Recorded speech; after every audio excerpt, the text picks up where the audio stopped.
You like that kind of music? Yeah, oh, Yeah. absolutely. Yeah. Who's your favorite? Oh, you would ask that. Do you like Al Green? Al Green, but Luther Vandross is probably one of my favorites. Okay. Yeah. Nice. Luther and Aretha Franklin. Yeah. Those type. Yeah. Very soulful individuals. Mm-hmm. This documentary I worked on, George Benson was in the documentary, and Bill Withers. You like Bill Withers? Yeah, he did a little jam session with our guy where he was just singing. Right. Remember that song, "Use Me"? Just keep on using me until you use me. Yeah. So that's cool. Yeah. Are you still singing? Oh, absolutely. Yeah. I still sing. Yeah. You sing in the shower? In the shower, out of the shower, in my car, whatever. Yeah, absolutely. Still singing in church. She's important. Is it working? You're on. We're on? Yeah, it's you've got 12 minutes. 12 minutes before it starts? Mm-hmm. All right, and it's working. That's your visual. Well, that's good to know that it's working. All right. Hey, Absolutely. We knew it would, Sonia. We knew that it would. Well, we hoped it would. Yeah. No, I'm glad you knew. Yeah. Because I've had some technical snafus over the years, so you just never know until it's actually working, and then it could stop working. So yeah. This one's recording also, and the volume level is good. Okay. This one's going to be editable. That one is live, so I'm starting early. I see a lot of lives go early because they're testing everything. Right. So I think we're good. I'll indicate when it's 11 o'clock, and if you'll give the introduction to the podcast and who we are, and then introduce Byron, or let him introduce himself, however you want to do it. Yeah. Okay. Byron, how should I introduce you? How should you? Byron Mitchell, longtime Elgin resident, has lived here, born and raised. Absolutely. Mm-hmm. A member of the Elgin School Board for 26 years. That is correct. Fourth generation Elginite? How many generations? Something like that. I'm trying to remember. Yeah, I'm trying to count it up because my great grandfather was an Elgin resident. And did he move? Was he the first family member to move here? Probably. So. I mean, they were born here. Okay. Yeah, they were all born and raised here. Yeah. So we never had to move from somewhere else. You did. When I came into the world, they were here. Yeah. You know, I was raised by my grandmother and my aunt, and my great grandfather lived next door. Oh. And so yeah. And so your great grandfather was born here also. Yes. Did you have family that were slaves here? Do you know? Not that I'm aware of. No, it doesn't go back that far. Doesn't go back that far. No. Not that I can remember. But your great grandfather was born here. Yes, absolutely.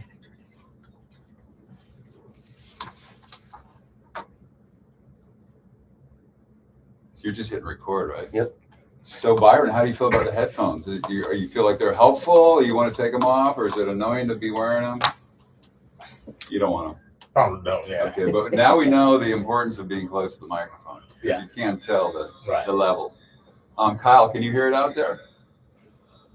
Is there any? She's listening to it live. Oh.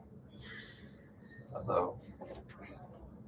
Let me get my water, actually. So the sound is fine. Hear me clearly. I'll try to enunciate. Yeah, I'm a mumbler, so I've got to really focus on not mumbling. So we need her to lower the volume.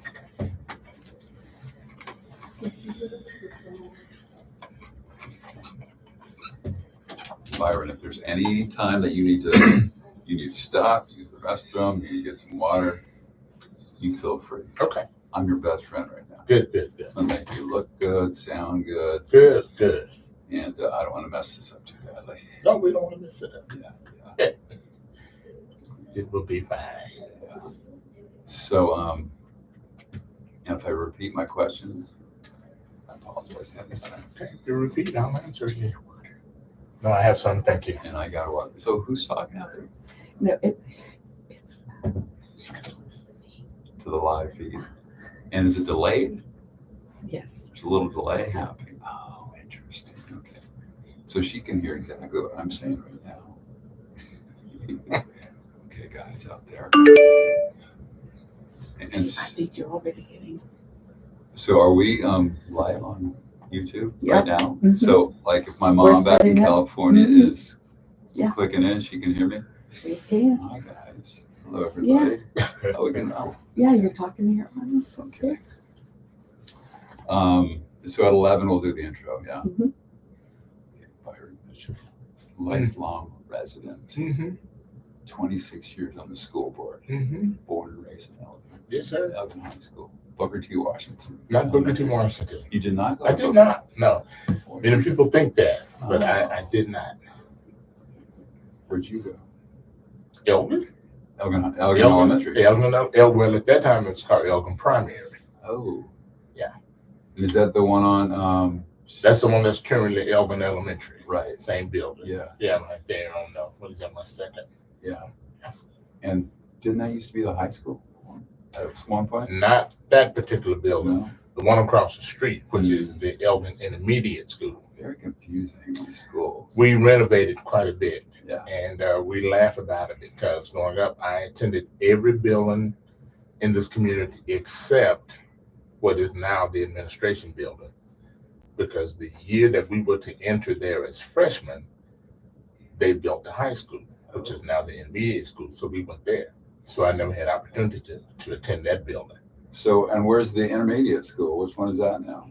It's on West Second. That's the one right there across by the the street. water tower. Oh, okay. Yeah. Okay. Yeah.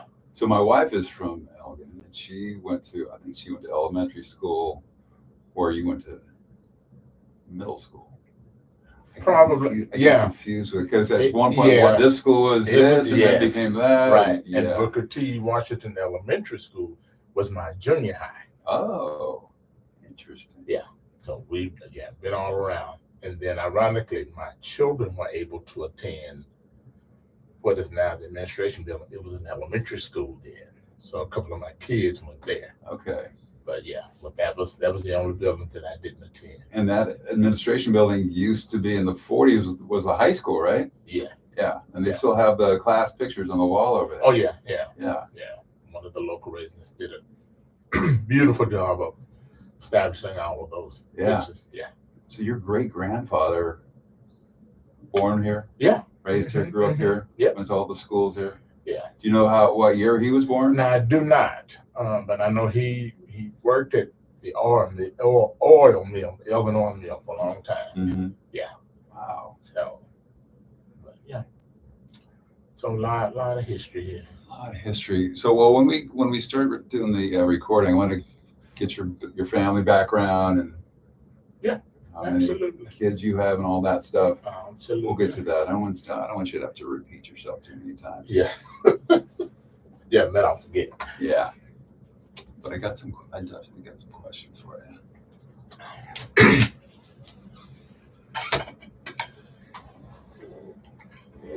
Did you go off and go to college after high school here? I spent a little time in college. Where'd you I go? did not come. Went to spend some time at ACC Mhm. and then spent some time at what was then Southwest Texas State University. And is that in Georgetown? No, in San Marcos. It's Oh. Texas State Oh, now. right. Yeah. Yeah. Okay. The teachers' college back then, right? Right. Yeah. Yeah. That's where LBJ went. Yeah. Right. Correct. Yeah. Yeah. So did a little time, then stopped, started working, raised family. Yeah. Yeah, but it was ironic because, it's one of the reasons I was interested in the school board because I felt like at that time that I wasn't prepared. Yeah. And so I struggled. And so I wanted to make sure that children coming up now that they had the same, more opportunities than I had. And some of it was probably myself, kind of low self-esteem, can I do this? I was one of the first that's going to be going to college in my family, and so it was a lot. But Where'd you find the confidence to even think you could be on the school board? I don't know. Well, they kept asking me. One of the ladies who was serving at that time was were coming off the board, and she asked me what I run in her seat. And I was like, well, I don't really know if I'm going to do that. Am I qualified? And she said, oh, you're absolutely qualified. And so just try it. And I had always been involved. 3 minutes. 3 minutes. Had always been involved in the school, with my children. And so they saw me all the time. And so I was very active. And so it was just a natural progression, I guess, to go from there to the school board. And so, so I said, well, I'll try it. And 26 years later. Yeah. You are. Yeah. Do you have to run? Is that a position you have to run for, get elected to, or you get appointed? No, you have to get elected. So we have 3-year terms.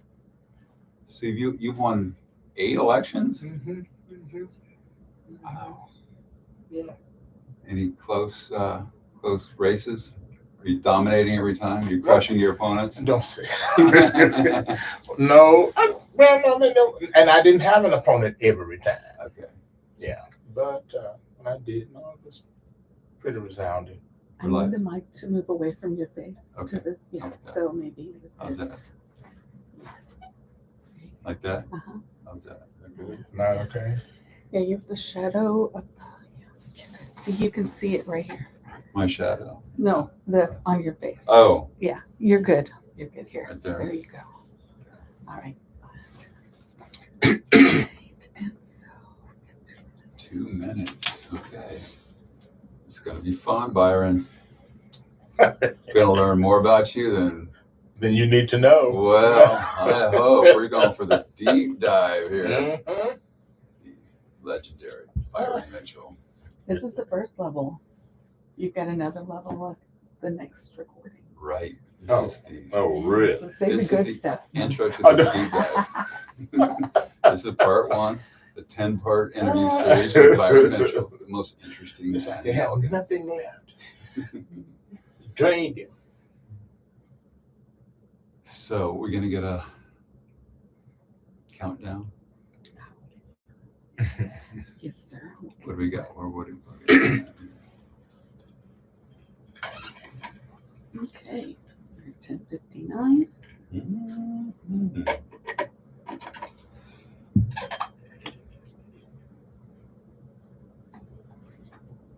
Byron, can I ask you how old you are? You can ask. Byron, are you going to tell me how old you are? I am. 3, 2. Hello, everyone, and thanks for joining us today. My name is Bob Makela. I am on the board of directors for the Elgin Oral History Project. And we are an organization in Elgin, Texas that collects and archives stories from people who've lived in the community for years. And today we're doing our first video interview with Byron Mitchell. Byron Mitchell is a lifelong Elgin resident. He is possibly 4th generation. Mm-hmm. Great-grandfather was born and raised here. He's been on the Elgin School Board for 26 years. Correct? And that's correct. Yep. And so today we are just going to pick his brain and get to know this man and kind of show you guys what the Oral History Project is all about and why we're doing this. First of all, Byron, thanks for being with us today. Thank you for having me. I want to say good morning to you. And I'm excited about being here. It's my first podcast, but I'm excited. And before I get started, I want to dedicate this program to my late wife, Winnie Mitchell, and my grandson, Noble. Also, I lost him last year. And it's been tough, but I'm grateful for the journey. I've had so much love poured into me since then, and so I'm grateful for that. But my wife was my biggest supporter. Sometimes my biggest critic, but my greatest supporter in everything that I did. So I appreciate that. Yeah. I'm so sorry you're going through that, and thank you for addressing that right out of the gate because I wanted to know something about your family and the fact that how long were you and Winnie married? We were married for 40 years. 40 years. Yeah, it was ironic because we knew each other in high school. We were always friends. And because her last name was Milligan and mine was Mitchell, our lockers were always next to each other. So we saw each other all the time. But the relationship didn't flourish until the summer that we graduated. And I would often tease. I said, "Well, it just took you a long time. I finally just stopped so you wouldn't run so hard after me." And and so we were together for 40 years. We have 3 beautiful children. Yeah, and then the one grandson that I have now. We had 2 grandsons. One lost one, and then I have a 9-year-old, Niles. You lost a grandson the same year you lost your wife? Yes, sir. Yeah, Oh. I lost him in June, and then she passed away in August. Oh, I'm so sorry. Yeah, well, thank you. But how I would think, and I'm just guessing here, I would think the community has helped you get through this.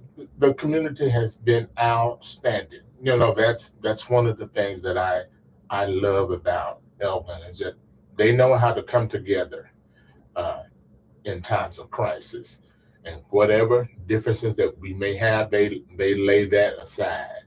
And when I tell you that people of all races, colors, and creed came to my rescue and just showed me unimaginable love, people who I would never thought, you don't think people are paying attention, or do they see you? But I can absolutely say this time was absolutely amazing to me. Absolutely. I've been here 6 years, and I'm from. I told you this last night. We talked on the phone. I want to introduce myself, and I'm one of these people. I know we try to keep it on the down low, but there's an influx of Californians moving here. I apologize. Trying to enhance the community instead of taking away from it. And so one of the things I love about this place, and it's got that small town community vibe to it, and hearing your story and how the community came together for you and in tough times, that's to me is one of the essence of living in a town like this. Absolutely. So tell me, I'm a newcomer. I've been here 6 years. You've been here your whole life, and you're talking about how the community came together for you. What's your favorite part about living here and growing up here, and why have you stayed here this whole time? Well, I always enjoyed a small town feel. When my wife and I first got married, she didn't necessarily want to live in Elgin. She wanted to go, to Houston and Dallas or something. I was like, well, no, I don't want my kids to go to a larger school district. So I won that argument. And so she decided, okay, we'll stay. And we had been here for years. And then I told the kids, I said, well, we're thinking about moving somewhere else. And they was like, well, no, we're here now. And we're going to graduate from here. And so that's what we did. Because, I had such a family-oriented upbringing, because I lost my biological mother when I was 6 years old. But my grandmother and my aunt raised us. My dad was alive. He was trying to work, living in Austin. So he asked his sister, would you help me see about my children? There was 3 of us. And so we did. But there was such a community because I had cousins next door. My maternal grandmother lived maybe 2 streets away. I had some first cousins. We were like brothers. And so that's what you did, They just did it. And so I enjoyed that, because we could walk the streets or go anywhere. There was always somebody that knew you. Not everybody appreciated that, because some people like, I don't like small towns because everybody know your business, So, and I could understand that, but that was never an issue for me, because I was always sort of a mama's boy anyway, and so I wanted to stay close to my mom and to my family, and so so I'm still here. So you lost your mom at 6, though. Yeah, Absolutely incredibly traumatic. Do you remember the circumstances around that? I absolutely remember that. Yeah, you don't ever forget it. Yeah, and but you learn to move on. And I think that's what helps when you're surrounded by people who can just continually pour into you. Because I'm sure my story is not any different. I'm sure other people have experienced some of the same things. But, you take it as it is. I have a lot of faith. I depend on God in my life. And you just do that. Doesn't mean you don't have difficult moments. But you try not to let those difficult moments define who you are. They can either make you or break you, as they say. Yeah. So I've learned to live that and enjoy life and try to be the best person that I can be. and help people in the community. So, And help people in the community. Yes, sir. so tell me about your family background. You said your great grandfather was born here. My great grandfather was born here. Is that like the 1910s, 20s? How old are you? I'm 62. You just had to get that I'm out. so sorry. Hey, guess what? I turned 64 last week, so I'm older than you. You know what? Yes. I laugh at that, but really, I don't mind, because there are many who are not able to say they made it to 62. And so I'm grateful for that. My great grandfather was very close to me. Now, some of those, as I can remember now, some of them grew up in the Sayersville area initially, when Camp Swift was the big things. Many families lived out there. And so then when Camp Swift closed. Well, Camp Swift was a functioning Army base, right? Yes. During World War II. Yeah. And so there were a lot of families who lived out there. Mm-hmm. And when that closed down, then some of those families moved into the Elgin area. And so that's how that was started. I've been here so long, I tell you, I was here when MLK was South Avenue F.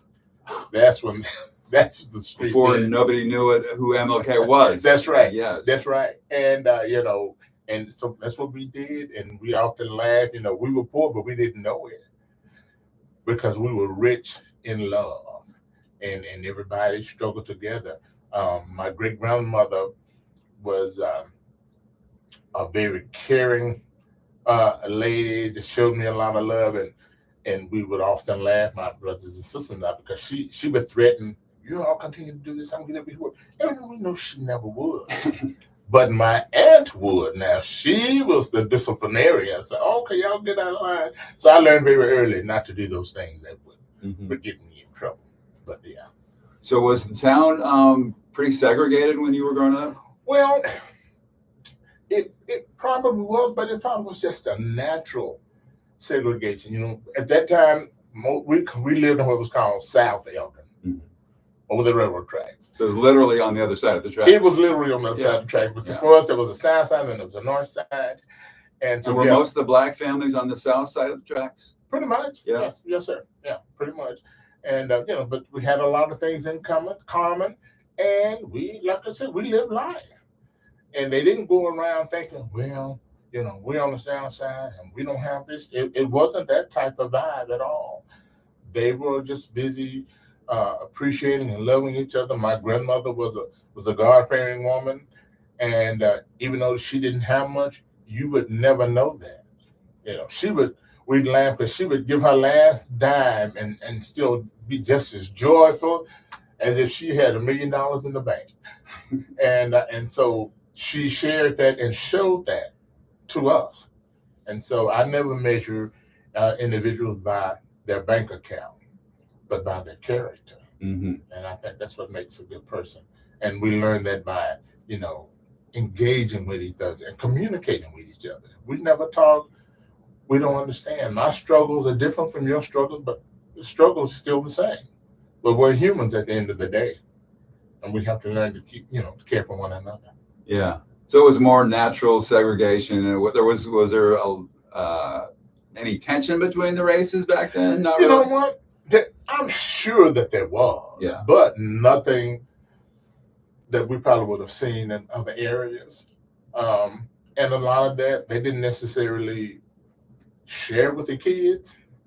There might have been some conversations among the adults, but they didn't let certain things, they try not to let certain things affect young people. Mm-hmm. They just like, hey, this is an adult issue and we're going to handle it. Now, there were, several leaders in the community who stood out. I remember a gentleman by the name of Mr. Harvey Westbrook. He was a strong advocate for the NAACP, and he fought for a lot of things in the community. People respected him in all areas, and so that's the way we carried on. But but even in spite of that, like I said, the love was paramount. Mm-hmm. They wanted us to have a safe, feel in a safe environment. This is your safe space, and that's what we did. Yeah. But they were proud people. My grandmother was a proud woman. She was the domestic maid, but she didn't allow anyone to disrespect her. Mm-hmm. But she did it in a loving and a kind way. Yeah. And so we learned from that.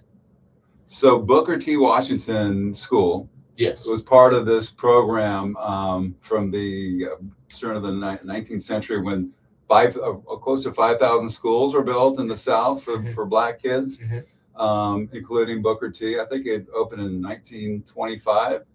Was it? And you said you went there when it was a middle school, huh? Right. Well, now I never went to Booker T. Washington High School. My parents. I'm talking about Booker T. It was a high school? Yes. Oh, I thought it was an elementary school. It is now, but that came along later. So originally it was a high school. Correct. Gotcha. Right. Okay. Yeah. And so I never got to attend that. I think our class was probably either the first or second year that we were fully integrated from the first grade.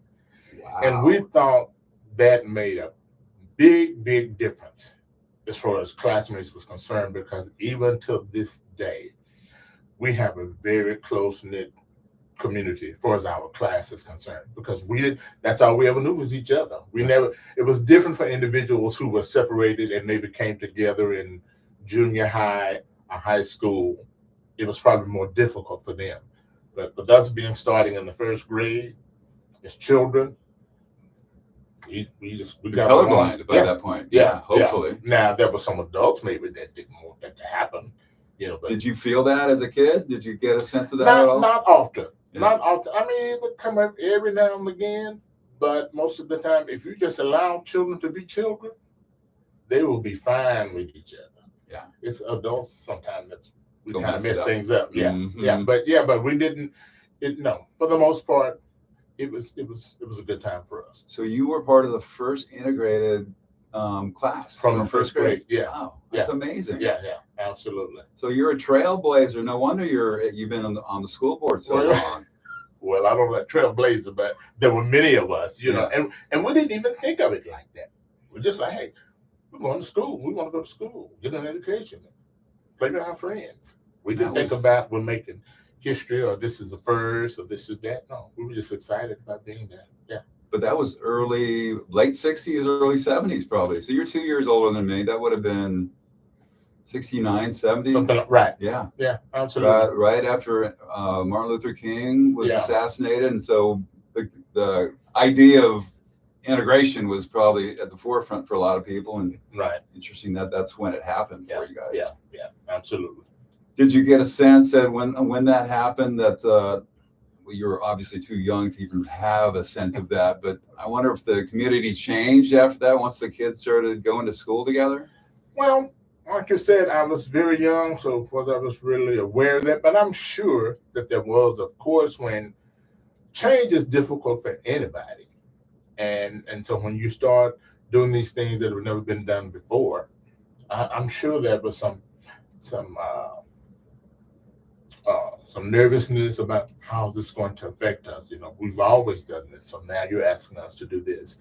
I remember I would hear conversations that when they integrated, we lost a good amount of our Black teachers because they had to go elsewhere to find jobs. Now we had a few that stayed and spent their entire career here and were very impactful for us. But that was one of the things that maybe that you see as children that you're like, well, do I have a Black teacher? I don't think I had one until I maybe got to the 6th or 7th grade was the first time I had a Black teacher. Really? Yeah. And so they only had 1 or 2, and so they were very popular. So it didn't take much to fill up their class because everybody's going, well, I want to have her. Well, but even still, in spite of that, I had some wonderful teachers, Black and white, that made an impact on my life. Yeah, absolutely.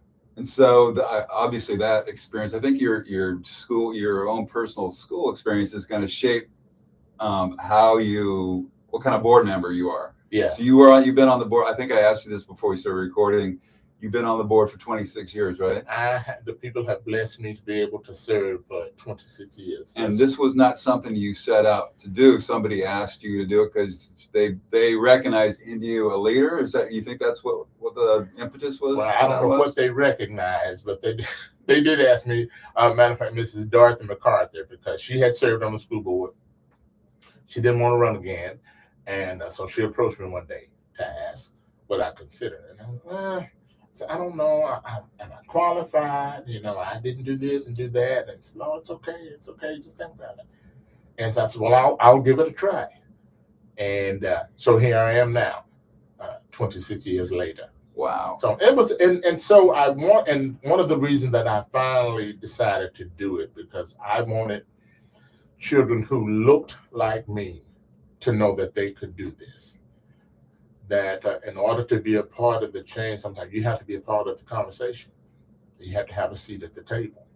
And so I said, well, I want to do this for them so that they can see that, well, if he did that, I can do that. And I started with the mindset of being very cognizant that people are watching me, and I didn't want to mess up. You know, I said, can't screw this up, Byron. And so I went in there with that mindset that I want individuals who have necessarily never sat down with someone like me.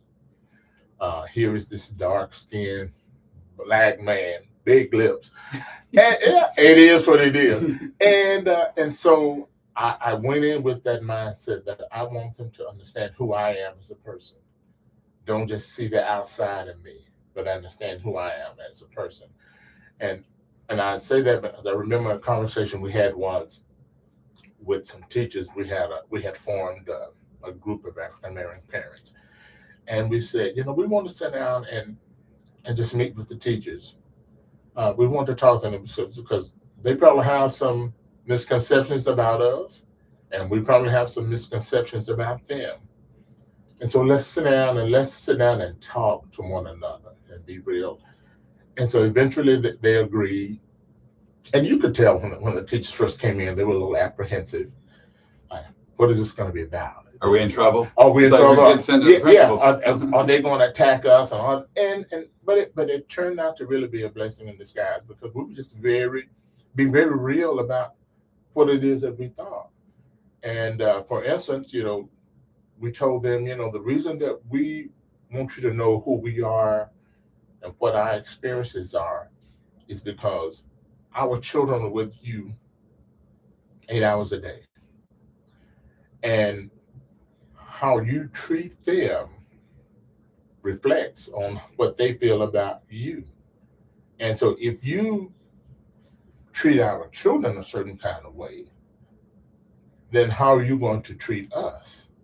And so how do we feel about you, about how you affect our children? And so, and I shared with them, I said, you know, because some of you, the only picture that you've seen of us is what maybe that you've gotten from television. You've seen something. And so I would go into the school, and I always want to go with a smile. I said, it doesn't cost anything to say good morning or hello.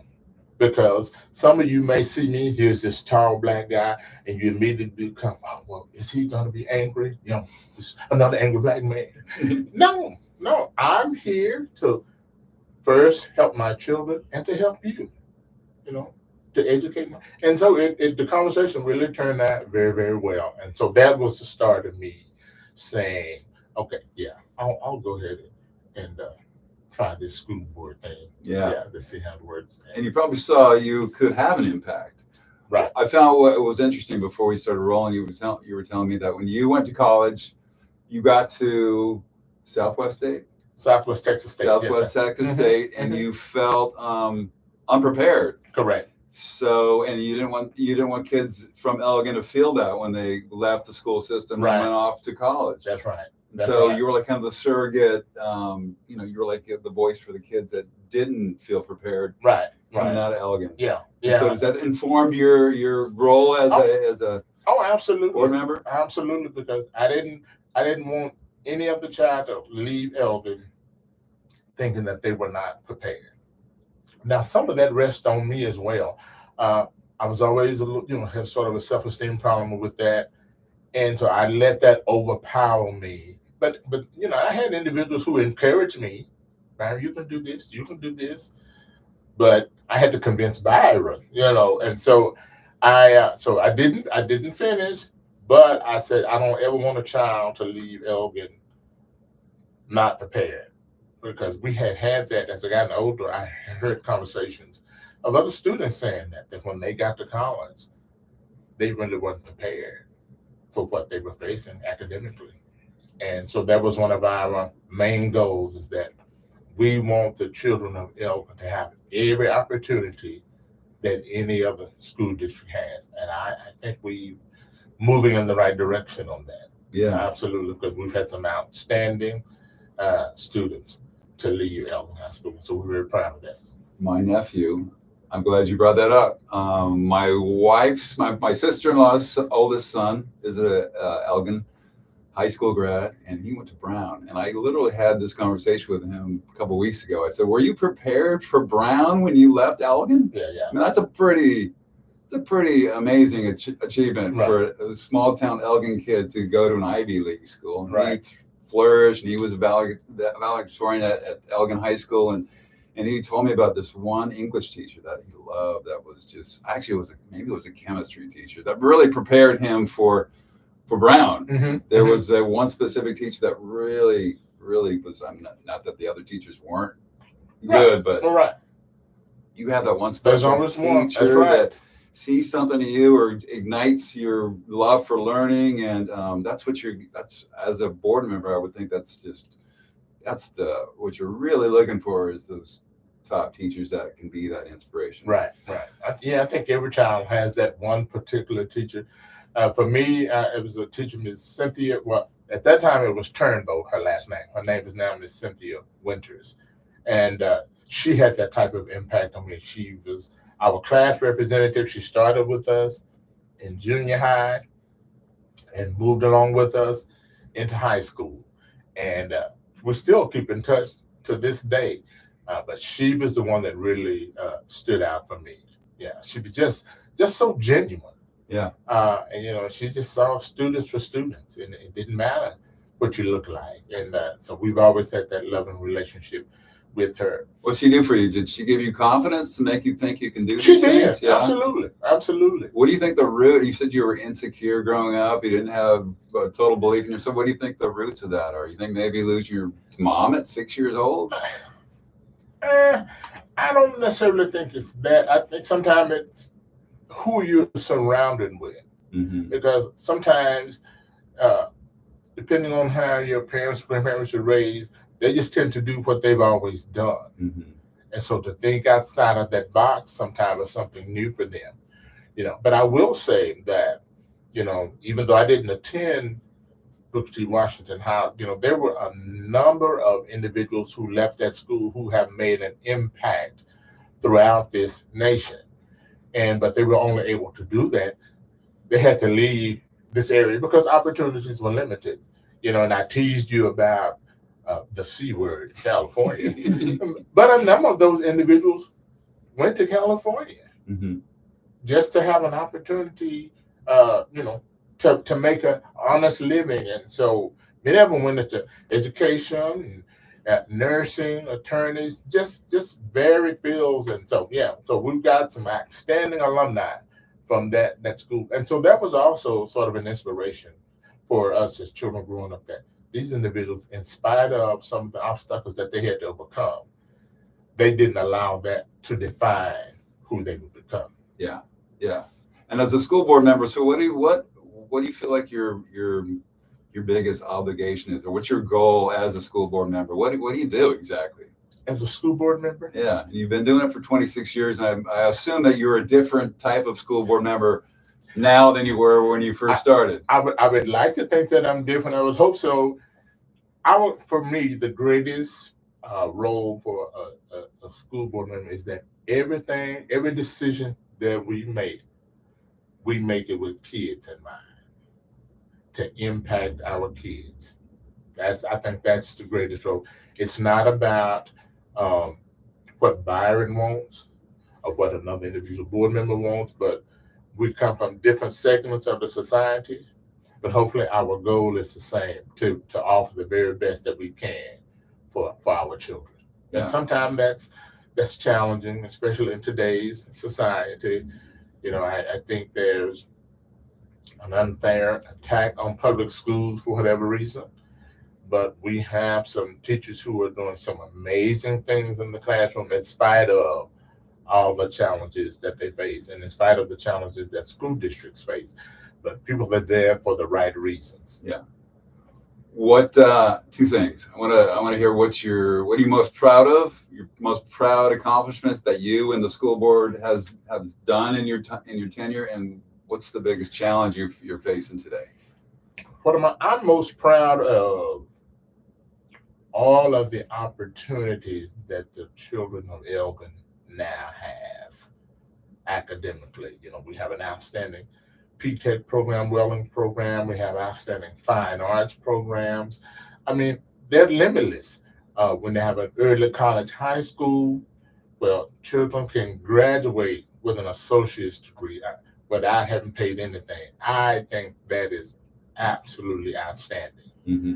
And so they're there.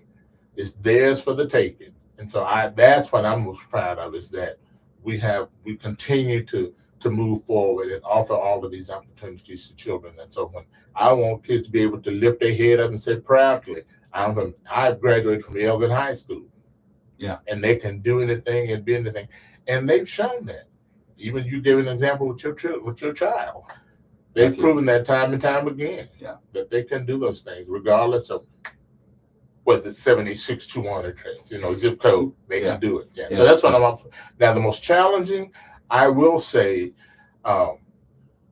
is the current atmosphere as it relates to public education. There's this big voucher thing and private schools.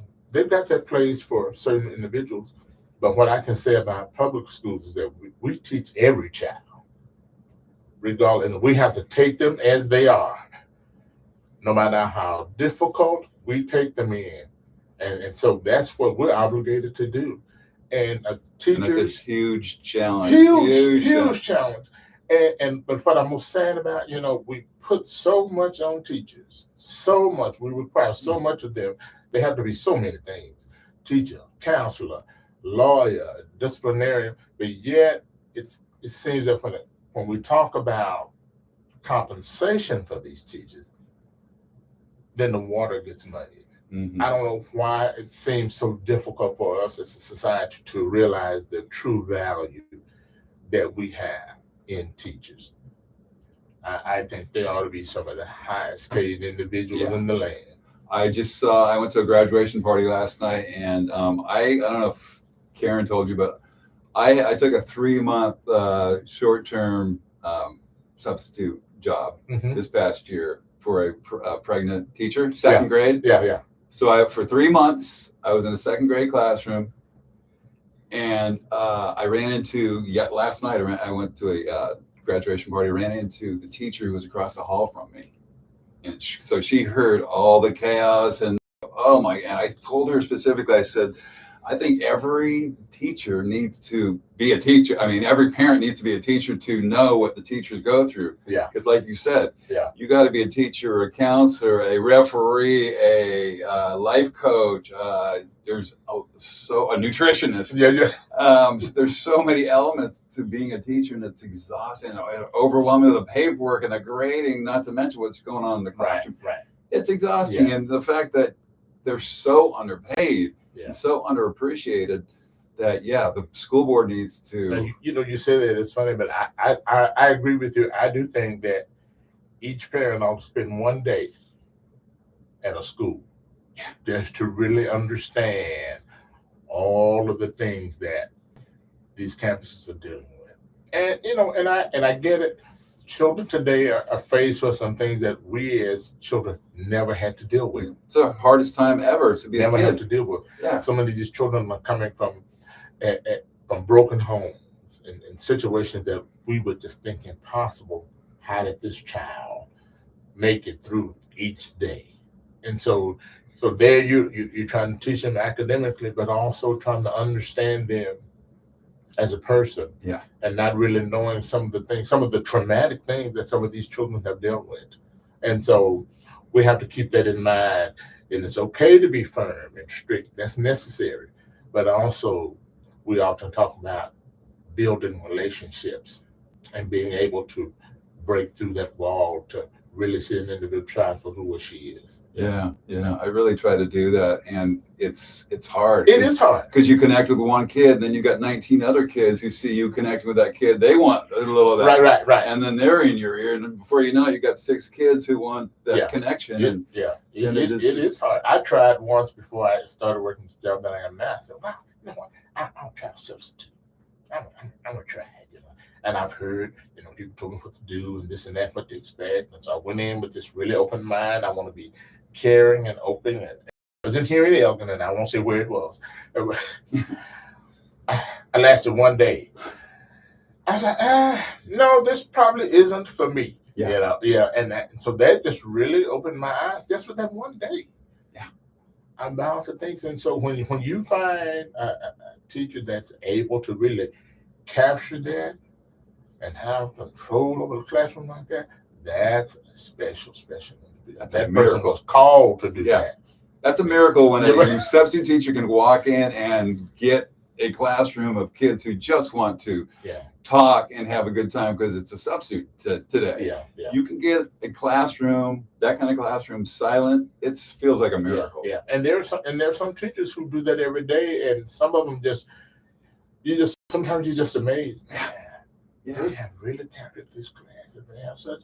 But you know, like I said, sometimes it's a calling. You just can't say, "Oh, I want to be a teacher. I want to be a teacher."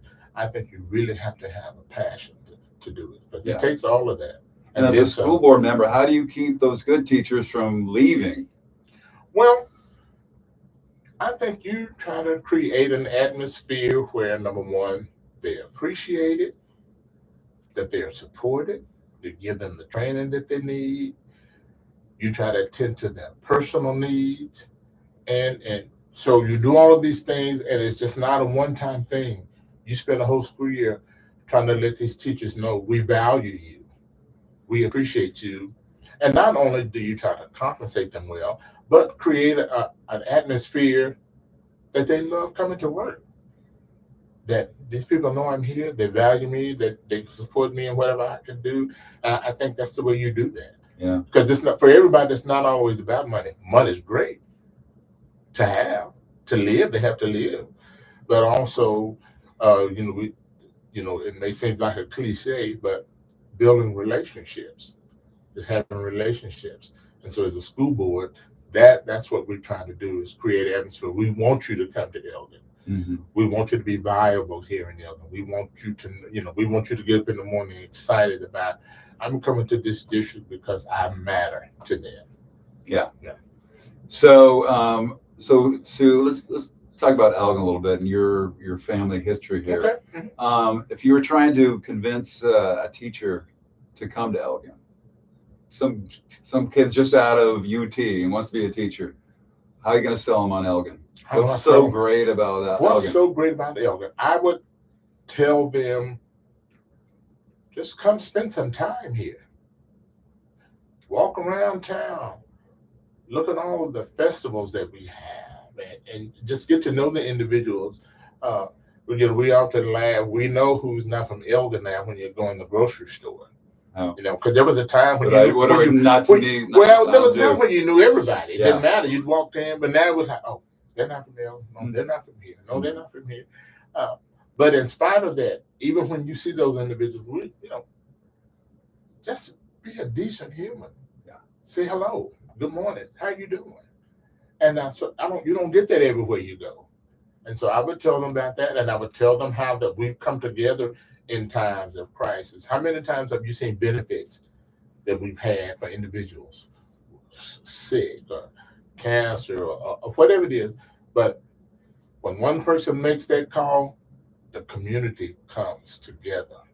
It doesn't matter what side of the tracks you live on then. They just see a need. And I think that's something very unique to Elgin, because people don't get that everywhere they go.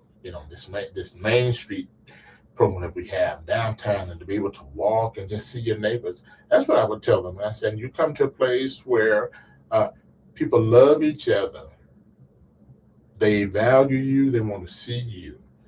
And come to a community. For a long time, it's a little different now. I think at one time, 6 of our 7 board members were born and raised in Elgin. That was rare. We would go to conferences and people, that's almost unheard of. Absolutely. But because they were dedicated to Elgin, they cared about Elgin and they wanted Elgin to survive. And so I would invite people to come in, go through the school and walk through and see and feel the atmosphere of community and caring. And I think that changed their minds. I think that convinced them. And now that we have enough housing to support them, I think a lot more teachers are coming to stay. The racial diversity in this town, I've been all over America. I've been to 49 states, and I don't know if I've ever been to a place that feels so racially diverse between Black, white, and Hispanic. Everybody's intermixing, multiple generations. So there's a lot of mixed race people in town. The party I went to last night was a mixed race kids, and they're second, third generation Elginite. So it has a very unusually, and I told you this last night on the phone, unusually harmonious vibe to it. Yeah. Despite the racial mix, and I, as a privileged white person, I could in this room right now have Hispanic. Yeah. Sonia's back there off camera. But it's, to me, as being here for 6 years and having come here for the last 20 years, it seems like there's some, and then nothing's perfect, obviously, but it seems like there's some racial harmony here. Am I wrong about that? No, I think you're right about that. And I think that came along with time. Because I feel like even when we didn't necessarily have the same mindset, we were still yet very respectable of each other. Mm-hmm. And so it took some time to get to this level that we are now. Yeah, this is a much different Elgin than when I grew up. How so? Well, you didn't necessarily see that much harmonious, as you're saying, mixed races and things of that. But I think as people mature, and again, communication, learn to talk to individuals. I don't want to just assume that you think a certain way about me. Because I'm from the white guy from California. Yeah, because this white privileged guy from the sea. But let's sit down and talk over coffee or whatever. And I think we have a better understanding of each other. Because who wants to live in a place with a constant strife? That's not healthy for anybody. Life is too short. Let's find the best in each other and celebrate that. And then when there are differences, let's be able to sit down and talk respectively among each other. Yeah. I think that's important. Yeah. And you personally been going through some rough last year. So how have you managed to get through that? I know you sing. Is your voice important to your healing? Is your singing? It is. Yeah. That helps. That helps a lot. And I lean on my family a lot. My children still live with me, so I think that helps a lot. How old are your children? My children, oh God, I know you'd ask me that. 39, 37, and 34. I have 2 boys and a daughter. And you guys all live under the same roof? Yeah. Nice. Yeah. It's like a European model. Yeah. I like that. But I think it's worked out perfectly. Probably much different if I had to be at home alone. Were they with you? Were they living with you when your wife passed? Yeah. And but I think we've been very fortunate just to be able to lean on each other. I'm very close with my in-laws because again I've known them for at least 40 years, and just the community at large. I say that because people have really poured into me. If it's just but a text message or a phone call or a letter or whatever. And so that makes a difference. I often talk about, grief is a process. You don't ever get over it, but you learn to live with it. You learn to live with, and it helps when you have others to support you. My faith community is very important to me. My church family, they've been so. I appreciate that. People on my job were, just outstanding, and you don't get. And the reason I say that because I don't take that for granted, because not everyone receives that type of support, and I did. People on my job. I took off for 2 months. They told me go home, be with your family, be with your wife. That's unheard of. Never a moment when they said, well, when are you coming back? Never got that. Take all the time that you need, Byron. So that was to me was the best thing. And you know, individuals have allowed me to be vulnerable. I'm a tender-hearted person. I'll cry at anything, but that's helped me. Nobody judge me with that. You do what you have to do to get by, and so and so that's helped me a lot. My wife was a person. She didn't necessarily like the spotlight, but she allowed me to do whatever I wanted to do. She supported me and all that. So did my children. And so that makes a difference. So, that's why I honor her. But the love that I cannot express that enough, that people are still showing to me to this day. And I try to do the same thing. I think it's important. Yeah, absolutely. Well, it's nice that you get to express how you feel about her and honor her to the entire YouTube world. Yeah. This is global. This is a global. Thanks to your wife. Yeah, absolutely.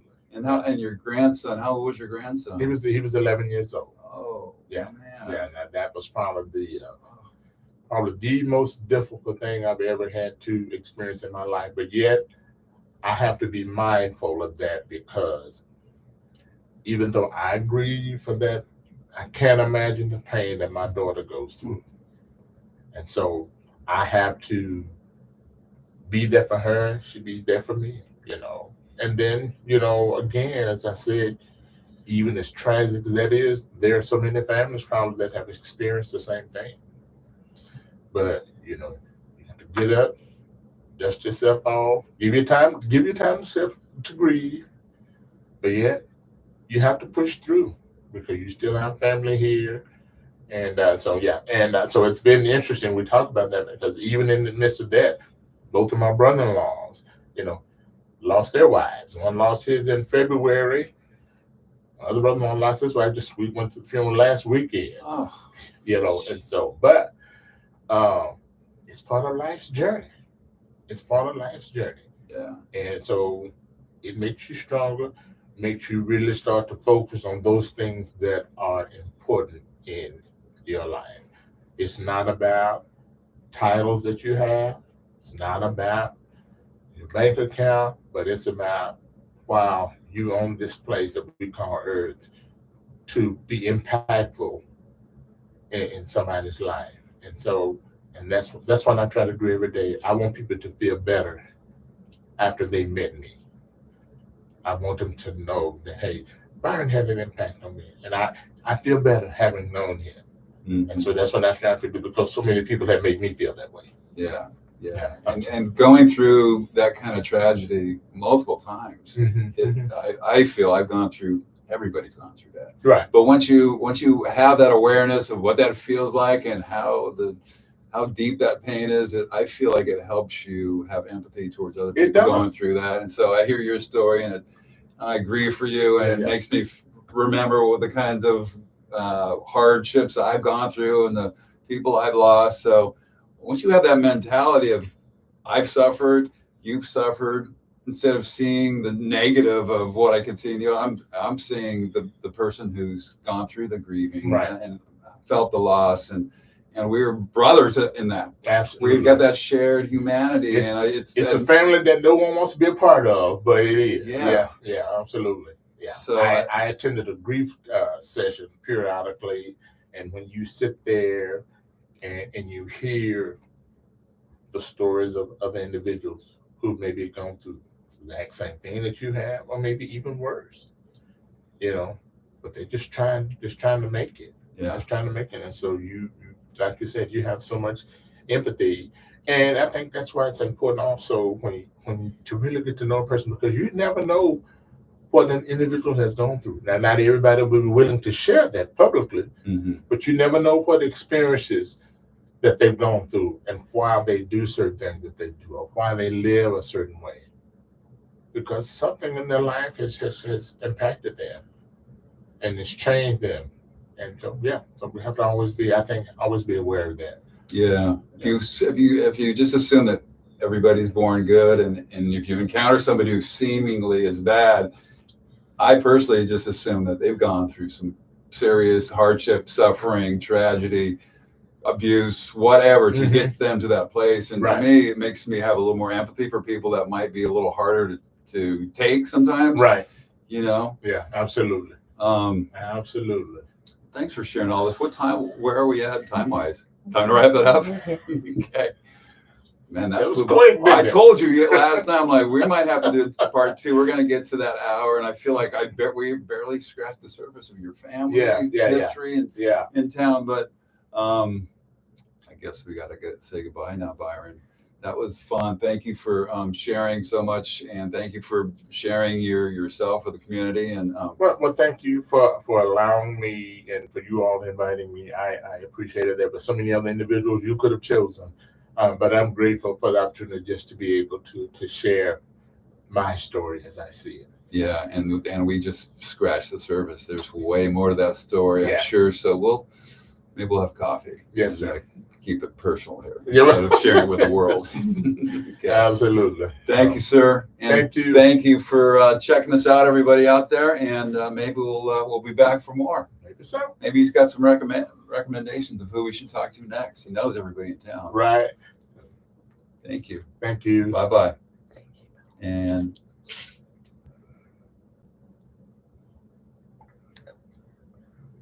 we're still, there we go. Byron, what do you think? Well, no, what did you think? Oh, I told you.